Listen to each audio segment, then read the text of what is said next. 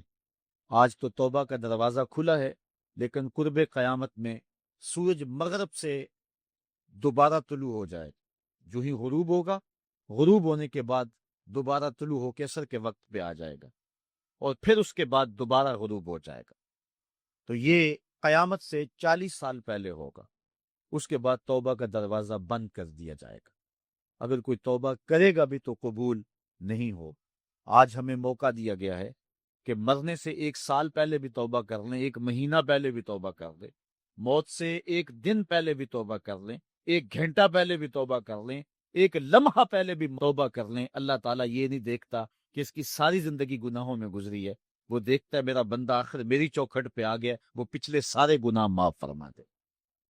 بلکہ حضور علیہ السلام نے صحابہ کو ایک مثال سے سمجھایا کہ ایک آدمی جنگل میں سفر کر رہا تھا اور اونٹ کے اوپر اس کا سامان بھی تھا، اس کی ضروریات زندگی بھی تھی، اس کا توشہ بھی تھا، کھانا پینا بھی تھا، خود بھی سوار تھا۔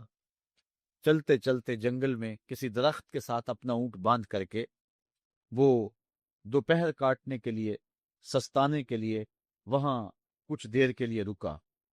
نیند آئی، تھوڑی دیر کے بعد جب آنکھ کھلی تو کیا منظر دیکھتا ہے کہ اونٹ نہیں ہے، اس کے اوپر ہی اس کا سامان ہے، زیادہ سفر ہے۔ اب صحرا میں اونٹ کا کھو جانا گویا زندگی کا کھو جانا ہے۔ اس بات کا ادراک وہ لوگ رکھتے ہیں جنہوں نے صحراؤں کا سفر کیا ہے۔ ہمارے اگر یہاں اس شہری آبادی میں، ہمارے اس ملک میں اگر کوئی شخص جو ہے وہ قافلے سے بچھڑ جائے، پیچھے رہ جائے تو وہ بات اور ہے۔ یہاں انسانی آبادی ہے، اور جنگلوں میں، صحراؤں میں جہاں کئی کئی 100 میل تک کوئی انسانی اور حیوانی آبادی نظر نہیں آتی، تو وہاں سواری کا اور توشہ سفر کا جو ہے وہ ہٹ جانا اور جدا ہو جانا اور گم جانا، یہ سیدھی سیدھی موت ہے۔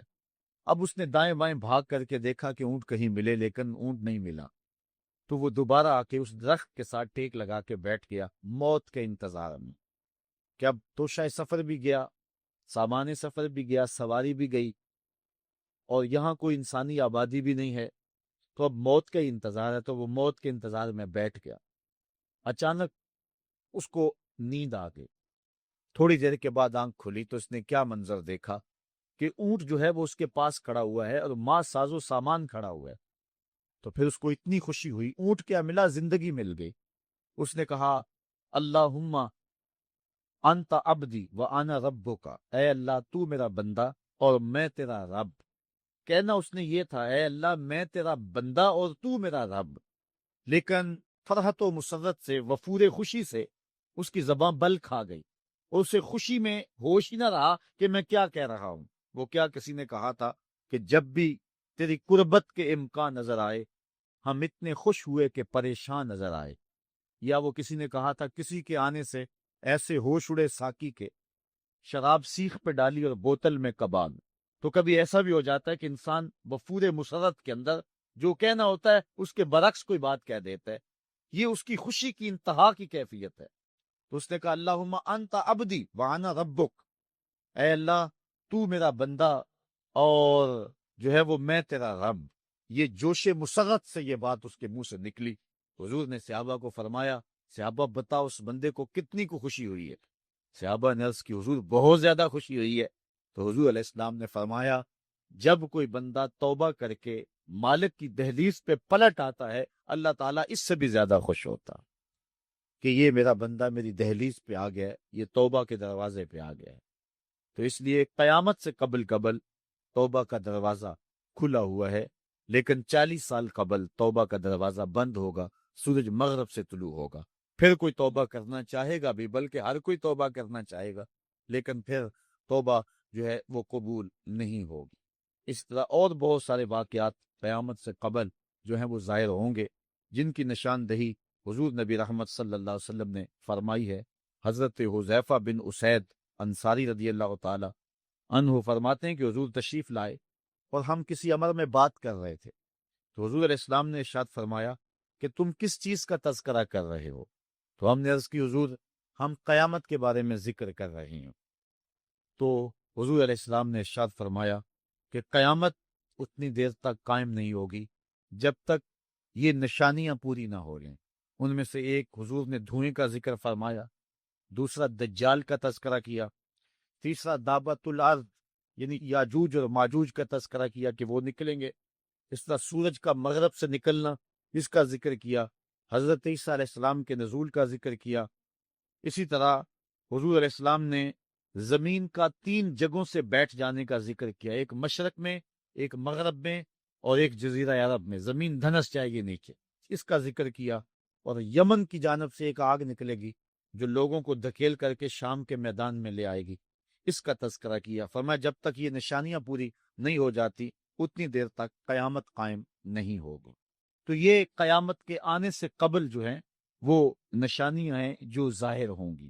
اس کے علاوہ قیامت آنے سے کچھ اس سے بھی پہلے نشانیوں کا ظہور ہوگا، جس کا ذکر حضور نبی رحمت صلی اللہ علیہ وسلم نے ارشاد فرمایا۔ حدیث جبریل اس پہ بہت معروف ہے، جس کو حضرت عمر بن خطاب رضی اللہ تعالیٰ عنہ روایت کرتے ہیں۔ آقا کریم علیہ السلام کی خدمت میں کہتے ہیں ہم حاضر تھے کہ ایک شخص آیا کہ جس کے سیاہ کالے بال تھے اور سفید رنگ کا اس نے لباس پہنا ہوا تھا، اہل مدینہ سے وہ تھا نہیں، اور اس کے چہرے پر، لباس پر، بشرے پر آثار سفر بھی ظاہر نہیں تھے۔ اگر مقامی ہوتا تو ہم جانتے ہوتے، اور اگر باہر سے آیا ہوتا تو اس کے چہرے پر، لباس پر جو ہے وہ سفر کے آثار ہوتے۔ اس زمانے میں اس طرح کے سفر تو نہیں تھے آسانی اور سہولت والے، تو جو بھی سفر کر کے دور سے آتا تو اس کا چہرہ بتاتا یہ مسافر ہے۔ تو کہا مسافر لگتا نہیں تھا اور اہل مدینہ سے تھا نہیں۔ ہم پریشان تھے کہ یہ کون ہے، لیکن وہ آیا اور حضور علیہ السلام کی خدمت میں اپنے زانو بچھا کر کے بیٹھ گیا۔ فَأَسْنَدَ رُكْبَتَيْهِ إِلَىٰ رُكْبَتَيْهِ، اپنے دونوں گھٹنے اس نے حضور علیہ السلام کے گھٹنوں سے جوڑے اور حضور کی خدمت میں یوں ادب سے بیٹھ گیا۔ پھر اس نے حضور علیہ السلام سے اسلام کے بارے میں پوچھا، حضور علیہ السلام نے جواب دیا۔ پھر اس نے کہا بالکل آپ نے سچ فرمایا ہے۔ ہم حیران ہوئے، خود ہی سوال کرتا ہے، خود ہی تصدیق کرتا ہے۔ پھر اس نے حضور سے ایمان کے بارے میں پوچھا، حضور نے کچھ ارشاد فرمایا ایمان یہ ہے، تو اس نے کہا بالکل صدقتا، آپ نے سچ کہا ہے۔ تو ہم پھر حیران ہوئے کہ خود ہی یہ سوال پوچھ رہا ہے اور خود ہی اس کی تائید کر رہا ہے۔ پھر اس نے احسان کے بارے میں پوچھا، تو حضور علیہ السلام نے اس کو جواب دیا کہ احسان یہ ہے کہ اللہ کی عبادت اس طرح کرے کہ تو اسے دیکھ رہا ہے، اور اگر یہ کیفیت نہیں ہے تو کم از کم یہ کیفیت پیدا کر لے کہ وہ تجھے دیکھ رہا ہے۔ اس نے کہا آپ نے سچ کہا ہے۔ پھر اس کے بعد اس نے کہا مجھے اب قیامت کے بارے میں بتائیں۔ حضور علیہ الصلوۃ والسلام نے فرمایا جو ہے وہ مسئول سائل سے عالم نہیں ہے۔ تو اس نے کہا اچھا پھر مجھے قیامت کی کچھ نشانیاں بیان فرما دے۔ تو حضور علیہ السلام نے اس شخص کو جو نشانیاں بیان فرمائیں وہ یہ تھی کہ لونڈی اپنی مالکہ کو جنم دے گی، بکریاں چرانے والے، اونٹ چرانے والے، ننگے پاؤں والے اور ننگے بدن والے تم دیکھو گے کہ عمارتیں بنانے میں ایک دوسرے سے آگے بڑھنے کی کوشش کریں گے۔ بہرحال تھوڑی دیر تک وہ حضور کی خدمت میں بیٹھا رہا۔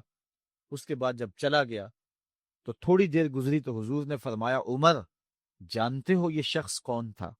عرض کی اللہ و رسول عالم، اللہ اور اس کا رسول جانتا ہے۔ فرمایا یہ جبریل امین تھا جو تمہیں تمہارا دین سکھانے کے لیے آیا تھا۔ تو حضرت جبریل امین نے آ کر کے حضور سے جو 4 سوالات کیے ان میں سے ایک سوال یہ تھا قیامت کب آئے گی اور قیامت کی نشانیاں کیا ہیں؟ تو حضور نے یہ نشانیاں بیان فرمائیں کہ لونڈی اپنی مالکہ کو جنم دے گی، اور یہ نشانی اب ہمارے سامنے ہے کہ آج اولادیں اپنے جو ہے وہ ماں باپ کی آقا بنی ہوئی ہیں، بیٹی آج ماں کی حکمران بنی ہوئی ہے۔ یہ دور جس کی نشاندہی کی وہ بالکل آج ہمارے سامنے ہے۔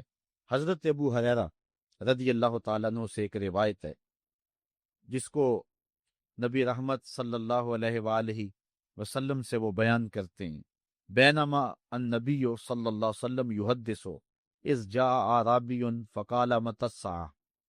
حضرت ابو ہریرہ فرماتے ہیں کہ ہم حضور کی خدمت میں بیٹھے ہوئے تھے، ایک شخص حاضر ہوا، اس نے حضور سے کہا کہ